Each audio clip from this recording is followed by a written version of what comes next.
بڑے دور پر جلوہ افروز علماء کرام، معزز سامعین حضرات،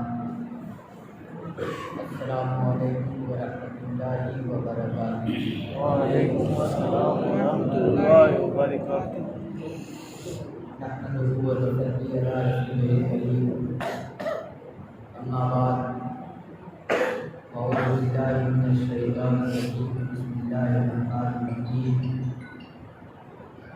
یا ایھا الذین آمنوا اتقوا اللہ وکونوا مع الصادقین۔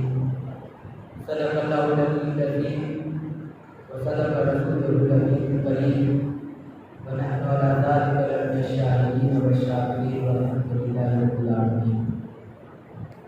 آئیے سب سے پہلے رسول اکرم نور مجسم صلی اللہ علیہ وسلم کی بارگاہ عاج میں درود شریف کا نذرانہ پیش کرنے کی سعادت نصیب کریں۔ اس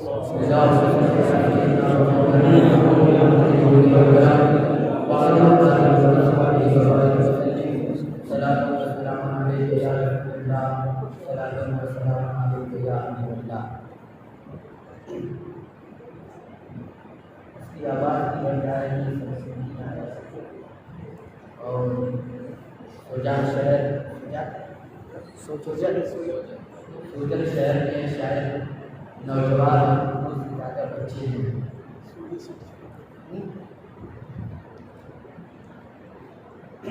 بہرحال یہ بچے ہماری قوم کے مستقبل ہیں، ان کی ایسی تربیت کی جائے کہ یہ خود اپنی بھی حفاظت کرے اور اپنے بچوں کی بھی حفاظت کرے۔ بہرحال آج کی یہ مجلس اللہ اور رسول کے ذکر کے لیے منعقد کی گئی۔ وہ ذکر جمیل جس کو سجا کر ہم اپنی زندگی کو کامیابی سے امتحان کرتے ہیں، اور وہ ذکر جمیل جس سے ہم اپنی زبانوں کو تر کر کے اپنے ایمان کو قوت اور روشنی کے طرفدار ہوتے ہیں۔ وہ ذکر جمیل جو ہمارے قبر میں ہمارے لیے روشنی کا باعث ہے، اور اللہ اور رسول کا وہ ذکر جمیل جو میدان حشر میں ہماری نجات کا حامی ہے۔ عزیزان ملت اسلامیہ، اللہ رب العزت نے انسانوں کی ہدایت اور رہنمائی کے لیے اپنے چنندہ بندوں کو یعنی انبیاء کرام کی مقدس جماعتوں کو وہ مختلف دور میں بھیجتا رہا، اور ان کی نبوت اور رسالت کی تصدیق کے لیے انہیں کوئی نہ کوئی معجزہ حسب ابتدائی حکمت جو کچھ زمانے کے اعتبار سے ہوا کرتا تھا وہ عطا کرتا رہا۔ مثال کے طور پر حضرت موسیٰ علیہ السلام کا جو زمانہ تھا وہ جادو اور جادوگروں کا زمانہ تھا کہ مصر میں بچہ بچہ جادو کا عالم ہوتا تھا، اور وہ جادو کو اپنے بائیں ہاتھ کا کھیل سمجھا کرتے تھے۔ یہی وجہ ہے کہ حضرت موسیٰ علیہ السلام کو وہ معجزہ عطا کیا گیا کہ جس معجزے کو دیکھ کر مصر کے بڑے بڑے جادوگروں نے اس بات کا اعتراف کیا کہ جو موسیٰ علیہ السلام نے کارنامہ دکھایا ہے وہ جادو کے بلبوتے پر نہیں ہو سکتا ہے، یہ اللہ کی طرف سے وہ معجزہ عطا کیا گیا ہے۔ اور یہی وجہ ہے کہ حضرت موسیٰ علیہ السلام پر فرعون کی قوم میں سے سب سے پہلے جو ایمان لانے والے لوگ تھے وہ وہی جادوگر تھے جو آپ کے مقابلے میں آئے ہوئے تھے، کیونکہ انہوں نے مقابلے میں جو جادو کا داؤ چلا تھا وہ سب سے اعلیٰ درجے کا داؤ تھا کہ اس سے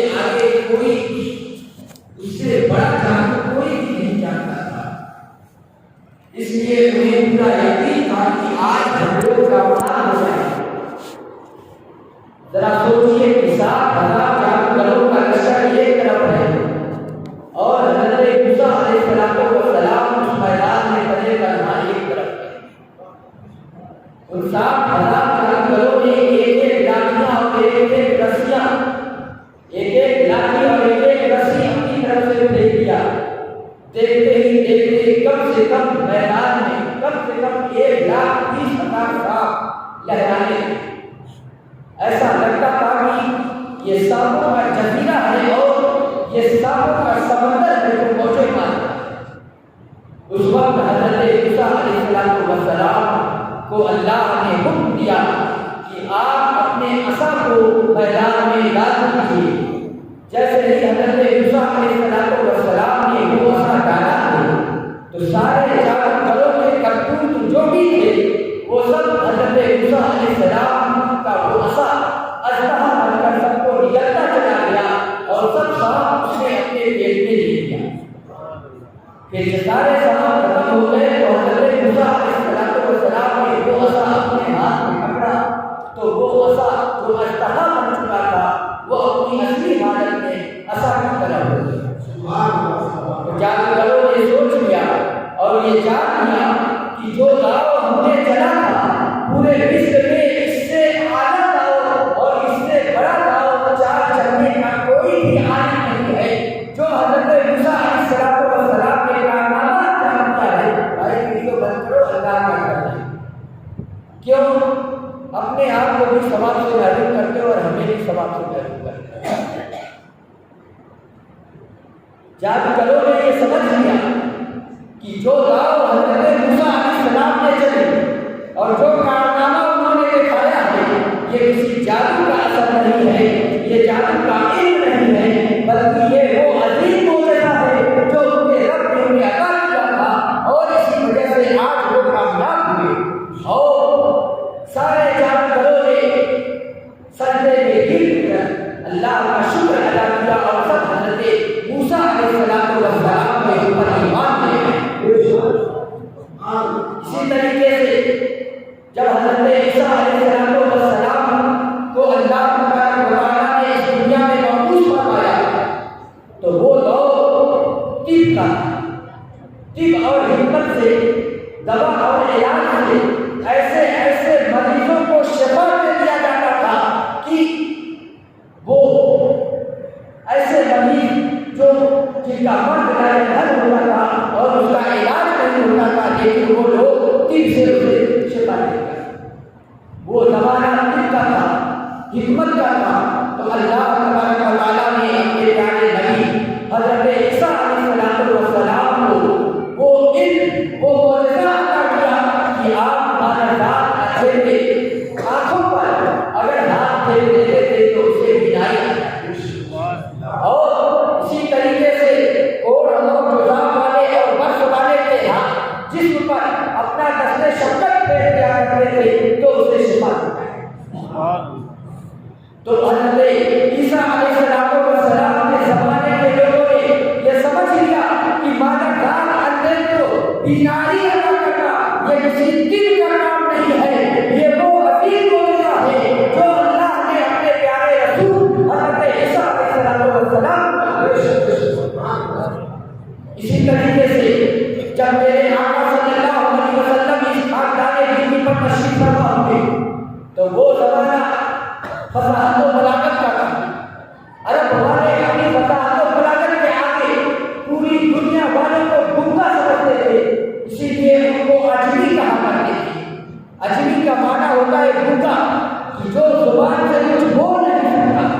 عرب اپنی فصاحت و بلاغت پہ اتنے نازل تھے کہ پوری دنیا کے لوگوں کو وہ لوگ گنگا تصور کیا کرتے تھے۔ تو اللہ نے اپنے محبوب صلی اللہ علیہ وسلم کو وہ معجزہ عطا کیا کہ غیبی دنیا تک اور قیامت تک وہ عظیم معجزہ قرآن مجید ہے کہ پہلے اس جیسی ایک 10 صورتیں لانے کا چیلنج کیا گیا کہ اے اہل مکہ اگر تم لوگ اپنی فصاحت و بلاغت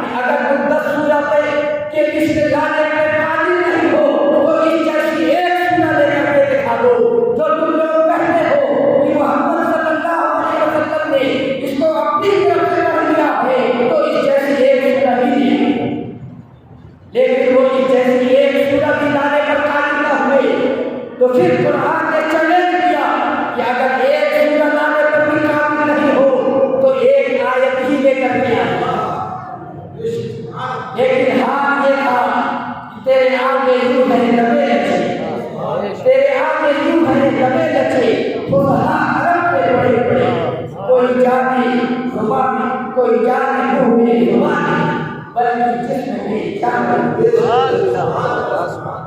اللہ نے وہ معجزہ اپنے نبی صلی اللہ علیہ وسلم کو عطا کیا کہ قرآن پاک ہے، اب اس میں شفا ہے، اس میں برکتیں ہیں، اس میں رحمتیں ہیں۔ لیکن کیا یہ ڈائریکٹ ہم کو مل گیا؟ قرآن مجید کے بارے میں رب الجلال ارشاد فرماتا ہے، لو انزلنا هذا القرآن على جبل لرأيته خاشعا متصدعا من خشية الله۔ اگر ہم اس قرآن کو پہاڑ پر اتار دیتے تو تم دیکھتے کہ پہاڑ بھی خوف خدا سے کام کر نرم ہوتا اور ریزہ ریزہ ہوتا۔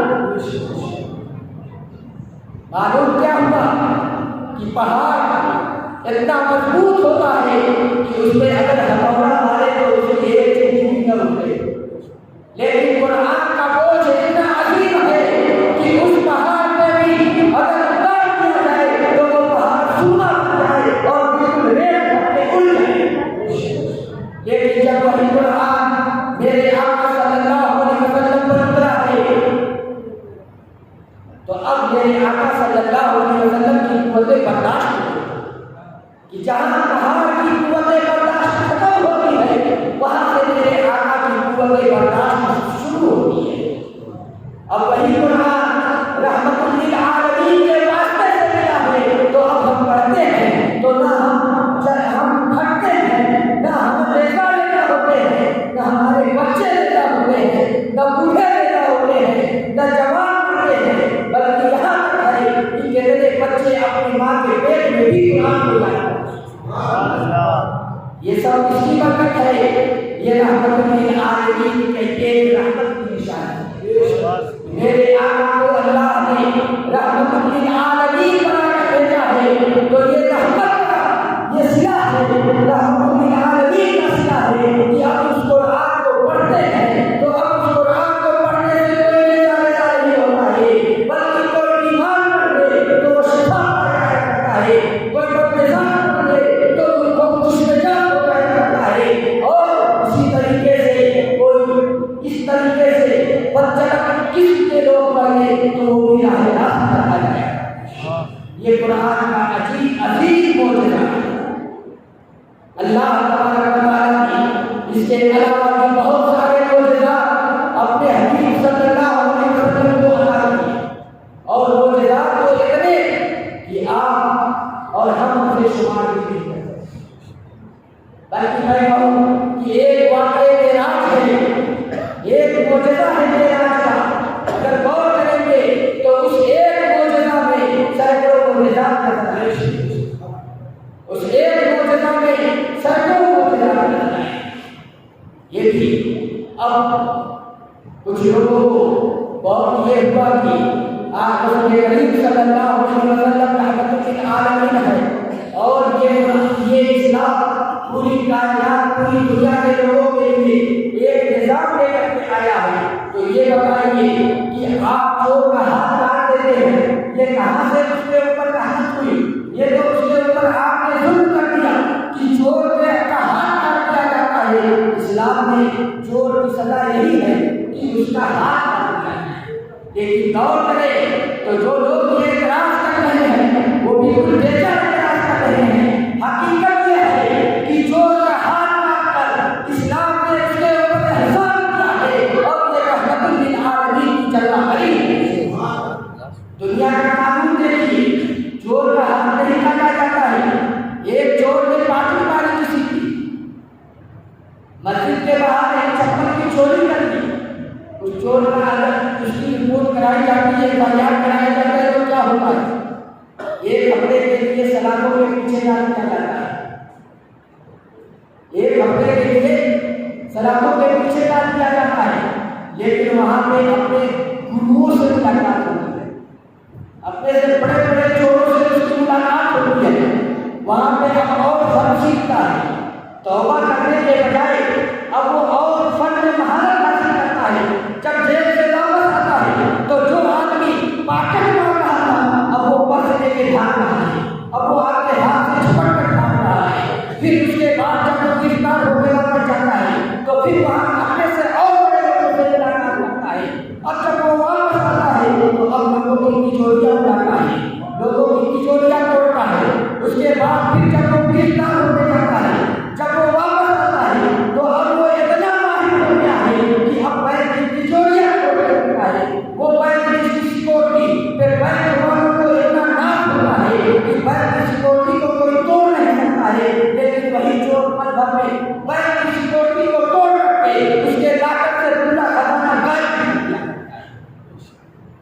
بتائیے 1 ہفتہ 10 دن 15 دن مہینہ 2 سال 2 سال 5 سال 10 سال جیل میں رکھ کے اس کے اوپر آپ نے احسان کیا؟ آپ نے اس کو سدھار دیا؟ نہیں، بلکہ دنیا کے قانون نے اس کو سدھارا نہیں، اس کو بھی جتنا بڑا وہ مجرم تھا اس سے کہیں بڑا مجرم بننے پر مجبور کر دیا۔ لیکن اسلام کا یہ واحد قانون ہے کہ اس چور کو پہلے ہی چوری میں جب ہاتھ کاٹ دیا گیا تو اب وہ دوبارہ چوری کرنے سے پہلے اپنے ہاتھ پر نگاہ کرے گا تو وہ کاٹ دے گا کہ اگر اب پکڑا گیا تو جو ایک ہاتھ کھانے دھونے کے لیے بچا ہے اس سے بھی محروم ہو جائے گا اور وہ توبہ کرے گا۔ اللہ ملت اسلامیہ یہ رحمت للعالمین کی جلوہ نہیں تو اور کیا ہے۔ اسی طریقے سے آئیے اسلام میں زنا کی سزا رجم کرنا ہے۔ اگر شادی شدہ ہے تو ان کو پتھر مار مار کر کے ہلاک کر دیا جائے یہاں تک کہ وہ مر جائے۔ اب لوگوں نے کہا یہ تو بڑا ظلم ہے کہ ایک مرد اور عورت کو زنا کر دینے کی وجہ سے اسے پتھر مار مار کر اسلام ہلاک کر دیتا ہے، یہ ان لوگوں کے اوپر ظلم ہے۔ یہی جگہ یہ ان لوگوں کے اوپر ظلم نہیں ہے بلکہ ان 2 قبیلوں اور 2 خاندانوں کے احسان ہے کہ جو لوگ اس کام کی وجہ سے ذلت و خواری کا شکار ہو گئے تھے اور اب اس میں خاندانی چکری شروع ہو گئی تھی اور اس کی وجہ سے جب اسلام نے انہیں سزا دی ہے، جب اس نے اپنے خاندان کے اوپر قلم لگا دیا ہے تو اب ایسے شخص کو خاندان میں رہنے کا کوئی حق نہیں ہے۔ جو شخص اپنے ماں باپ کو کے اوپر قلم لگا دے ایسے شخص کو معاشرے میں رہنے کا کوئی حق نہیں ہے۔ اب اسلام نے انہیں وہ سزا دی ہے کہ اب اس کی وجہ سے اس کے ماں باپ کے اوپر اس کے خاندان کے اوپر جو تہمتیں لگ رہی تھی، جو بھٹیاں پسند آ رہے تھے، جو لوگ انگلیاں اٹھا رہے تھے، اب وہ لوگ اسے مار رہے اور ان کو کچھ نہیں کہا۔ یہ سب اسلام کی رحمتیں ہیں اور میرے آقا صلی اللہ علیہ وسلم کی رحمتیں ہیں اور برکتیں ہیں کہ اسلام دنیا میں ایسا اسلام کا نظام دیا ہے کہ دنیا والے اگر اس پر عمل پیدا ہو تو اللہ کے سچے دین پر اور سچی راہ پر چلتے ہوئے وہ کامیابی سے زندگی گزارتے ہوئے اللہ ملت اسلامیہ۔ اسی طریقے سے میرے آقا صلی اللہ علیہ وسلم کو اللہ تبارک و تعالیٰ نے سارے لوگوں کی زبان اور سارے لوگوں کے دلوں کے احوال کا بھی علم عطا کیا ہے۔ آپ سوچئے کہ اللہ تبارک و تعالیٰ قرآن مجید کے ارشاد فرماتا ہے وَمِنَ النَّاسِ مَن يَقُولُ آمَنَّا بِاللَّهِ وَبِالْيَوْمِ الْآخِرِ وَمَا هُم بِمُؤْمِنِينَ يُخَادِعُونَ اللَّهَ وَالَّذِينَ آمَنُوا۔ اللہ تبارک و تعالیٰ ارشاد فرماتا ہے کہ لوگوں میں کچھ وہ ہیں جو کہتے ہیں کہ ہم اللہ اور آخرت کے دن پر ایمان لائیں، وہ لوگ مسلمان نہیں ہیں۔ کیوں؟ کہ وہ اللہ اور مسلمانوں کو دھوکا دے رہے ہیں۔ اب میں پوچھنا چاہتا ہوں کہ ایمان لانے کے لیے کیا چیزیں ضروری ہیں؟ اللہ پر ایمان لانا، رسول پر ایمان لانا، آخرت کے دن پر ایمان لانا، اسی کو تو ایمان لانا کہتے ہیں۔ مومن کس کو کہا جاتا ہے؟ جو اللہ اور رسول پر ایمان لائے۔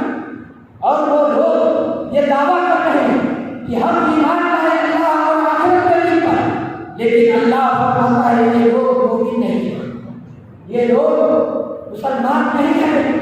کیوں مسلمان نہیں ہیں؟ یخادعون اللہ والذین آمنوا، کہ وہ اللہ کو دھوکا دے رہے ہیں اور مسلمانوں کو دھوکا دے رہے ہیں۔ اب میں پوچھنا چاہتا ہوں جو منافقین لوگ مسلمانوں کے خوف سے اور مسلمانوں کو دکھانے کے لیے آمنا باللہ والیوم الآخر کا دعویٰ کیا کرتے تھے، کیا ان کے دل میں اس کا تصور بھی تھا کہ وہ اللہ کو اس کلمے سے دھوکا دے دیں؟ کیا کوئی اللہ کو دھوکا دے سکتا ہے؟ دھوکا اس کو دیا جا سکتا ہے جو آپ کے دل کی کیفیت سے واقف بن، آپ سامنے اس سے مسکرا کے بات کریں اور ذرا سا غافل پا جائے تو اس کے دل میں جھولا بن جائے۔ دھوکا ایسے ہی آپ کو دے سکتے ہیں۔ اگر معلوم ہے کہ یہ میرے کھلے دشمن ہیں تو میں تو ان سے چوکنا رہوں گا نا، ان کی میٹھی میٹھی باتوں سے کبھی دھوکہ نہیں کھاؤں گا، دھوکہ اس سے کھاؤں گا جو سامنے میٹھی میٹھی بات کر رہا ہے لیکن موقع کا تلاشی ہے، کب موقع ملے اور اس کو دھوکہ دے کے اس کی گردن تنصیب کر۔ لیکن جو آپ کے دل کے حالات سے باخبر ہے، جو آپ کے دل میں دشمنی چھپی ہوئی ہے، جو اس دشمنی سے باخبر ہے، وہ کبھی آپ سے دھوکہ نہیں کر سکتا۔ تو اللہ وہ ہے کہ زمین و آسمان پوری کائنات کی کوئی بھی چھپی سے چھپی چیز بھی اسے پوشیدہ نہیں، کوئی بھی چیز اللہ کے علم سے باہر نہیں ہے، تو کیا کوئی اللہ کو دھوکہ دے سکتا ہے؟ کسی کے دل میں یہ تصور ہو سکتا ہے کہ میں اللہ کو دھوکہ دیا؟ منافقین کے دل میں بھی یہ تصور نہیں تھا کہ وہ اللہ کو دھوکہ دے رہے ہیں، بلکہ وہ ان کے دل میں یہ تصور تھا کہ وہ اللہ کے رسول کو دھوکہ دے رہے ہیں۔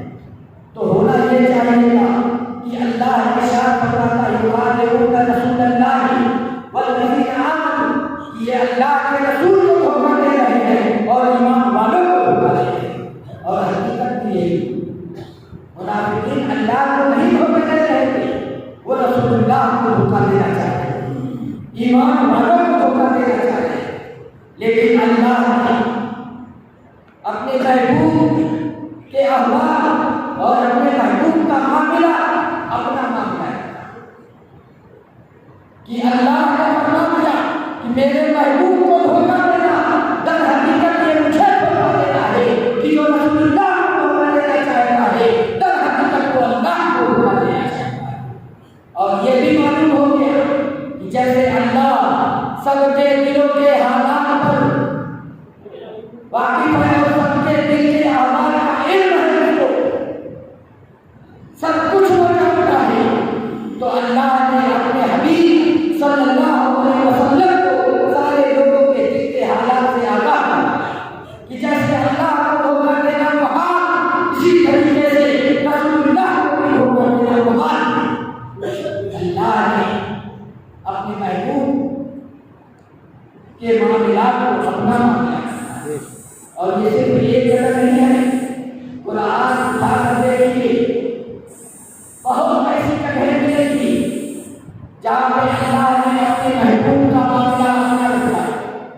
فرماتا ہے من یطیع رسول فقد اطاع اللہ، جو رسول کی اطاعت کر رہا ہے وہ اللہ کی اطاعت کا حصہ۔ مطلب کیا ہے کہ ابھی رسول اللہ کی اطاعت و فرما برداری کر رہا ہے، ادھر فرما برداری کے منازل طے ہو رہے ہیں اور ادھر اللہ کی اطاعت و فرما برداری کے منازل طے ہو چکے کہ اللہ کے حبیب کی اطاعت کر رہے ہو، تو در حقیقت یہ اللہ کی اطاعت ہے۔ اور اسی طریقے سے حضرت سعید بن معاذ رضی اللہ تعالیٰ عنہ کی حدیث بخاری شریف وغیرہ سب میں ہے، ارشاد فرماتے ہیں کہ میں مسجد نبوی شریف میں نماز پڑھ رہا تھا کہ اتنے میں رسول پاک صلی اللہ علیہ وسلم میرے پاس سے گزرے، فنادانی، انہوں نے مجھے پکارا۔ میں پوچھنا چاہتا ہوں آقا کریم صلی اللہ علیہ وسلم جب مسجد نبوی سے گزر رہے تھے تو حضرت سعید بن معاذ کو نماز پڑھتے ہوئے دیکھا ہوگا، تبھی تو ان کا نام لے کر پکارے، جب نام لے کر پکارے تو کس حال میں یہ تو دیکھا ہوگا نا، دیکھا ہوگا کہ نماز پڑھ رہے ہیں، اللہ کی عبادت ہے، پھر بھی انہوں نے بلایا، پھر بھی بلایا۔ کہتے ہیں کہ میں نے جلدی جلدی نماز پوری کی، اس کے بعد رسول پاک صلی اللہ علیہ وسلم کی خدمت میں حاضر ہوا۔ میرے آقا ارشاد فرماتے ہیں اے سعید بن معاذ، میں نے تمہیں کب بلایا تھا اور تم اب آ رہے ہو؟ میں نے کب بلایا تھا تم اب آ رہے ہو؟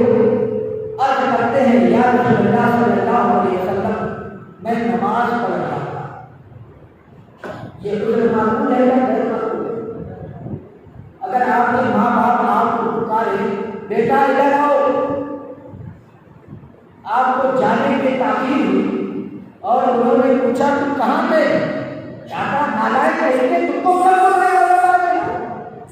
تو آپ کہیں گے کہ میں نماز پڑھ رہا تھا، سارا غصہ مل جائے گا۔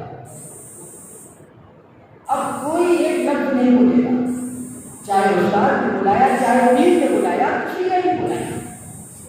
اگر آپ نماز کا عذر پیش کریں گے کہ آنے کے تاخیر کا تاخیر کا جو سبب رہا، تاخیر کا جو باعث ہے وہ نماز کی ادائیگی، اللہ کی عبادت میں سب سے افضل عبادت ہے نماز، اس میں محسوس کا سب آپ کا عذر قبول کریں گے، کوئی بھی آپ پہ اور کلام نہیں کرے گا۔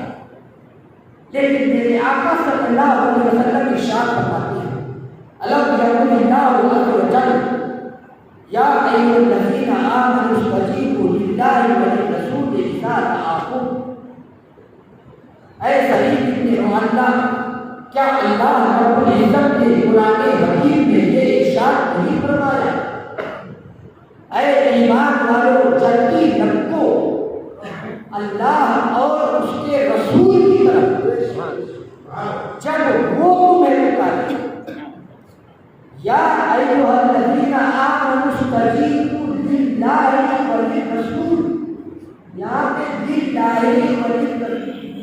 وللرسول دو، لیکن اذا دعاکم، دعا یہ واحد مذکر غائب کا صیغہ، جب وہ تم کو پکارے، کون؟ نبی، جب نبی تم کو پکارے تو تم اللہ کی بارگاہ میں جلدی رکھو۔ پکارا کس نے؟ پکارا نبی نے۔ آپ جا رہے ہیں، کوئی پوچھے گا بھائی کہاں جا رہے ہو تو آپ کہیں گے اللہ کی بارگاہ میں، وہ کہیں گے نبی کی بارگاہ میں جا رہا ہوں، نبی نے مجھے پکارا ہے، میں نبی کی بارگاہ میں جا رہا ہوں۔ لیکن اللہ فرماتا ہے کہ یہ جانا میرے محبوب کی بارگاہ میں بعد میں ہے، میرے محبوب نے پکارا ہے، جب ان کی بارگاہ میں جا رہے ہو تو پہلے میری بارگاہ میں آنا ہے، پھر میرے محبوب کی بارگاہ میں، یعنی پکارا میرے محبوب نے ہے، تو اگر ان کی بارگاہ میں جا رہے ہو تو یہ ان کی بارگاہ میں جانا در حقیقت میری بارگاہ میں آنا ہے، پہلے میری بارگاہ میں آنا ہے پھر محبوب کی بارگاہ میں، للہ وللرسول، پہلے للہ یعنی اللہ کی طرف، اور اسی سے یہ مسئلہ نکلتا ہے سارے ائمہ کرام یعنی امام اعظم، امام مالک، امام شافعی، امام احمد بن حنبل رضی اللہ تعالیٰ عنہم اجمعین،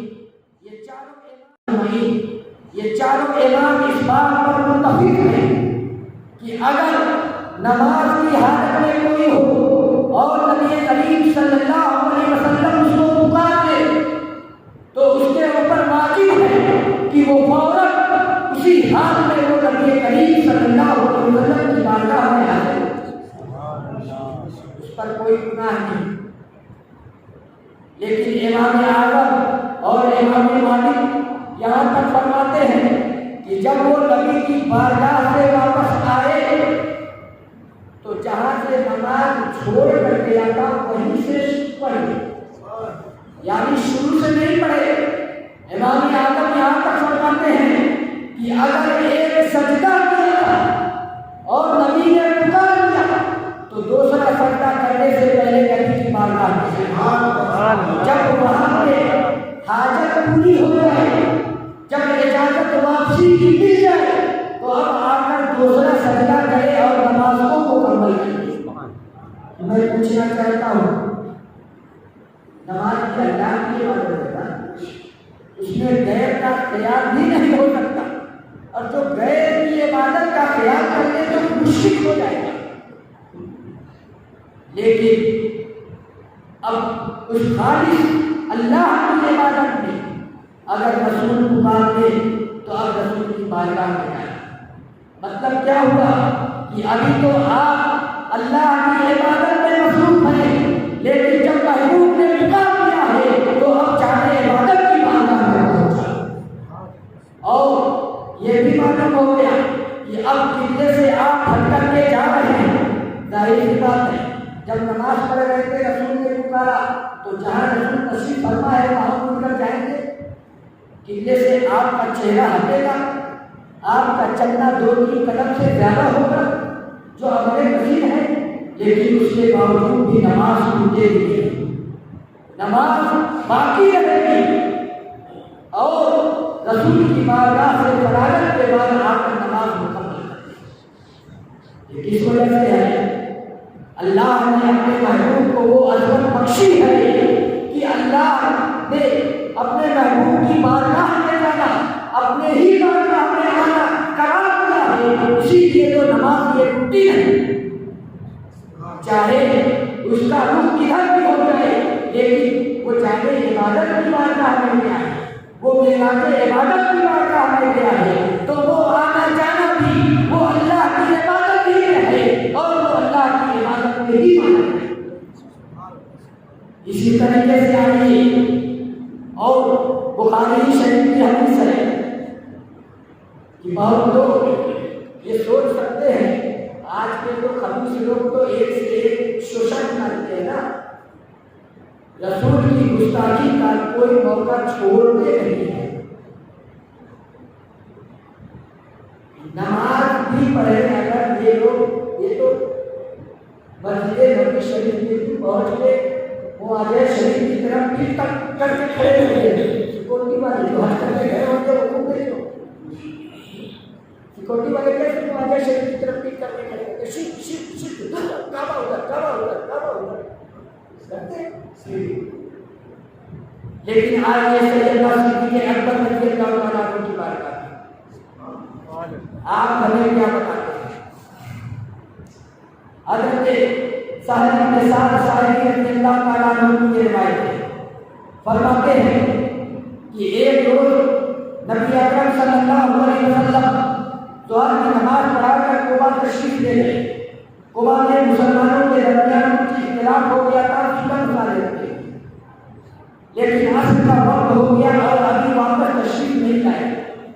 حضرت بلال رضی اللہ تعالیٰ عنہ نے اذان بھی دے دی اور جتنے لوگ عصر کی نماز میں حاضر ہوا کرتے تھے وہ سب مسجد میں حاضر ہو گئے. تو آ کر کے حضرت بلال حضرت ابوبکر سے عرض کرتے ہیں، اے ابوبکر کیا آپ لوگوں کی امامت کر دیں گے؟ رسول کریم صلی اللہ علیہ وسلم قباء تشریف لے گئے، ابھی تشریف میں واپس تشریف نہیں آئے، سارے مصلی حاضر مسجد میں، کیا آپ لوگوں کی امامت کر دیں گے؟ فرماتے ہیں اگر تم لوگ کہو تو کر دیتا.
کریم صلی اللہ علیہ وسلم مسجد نبوی شریف میں داخل ہوئے۔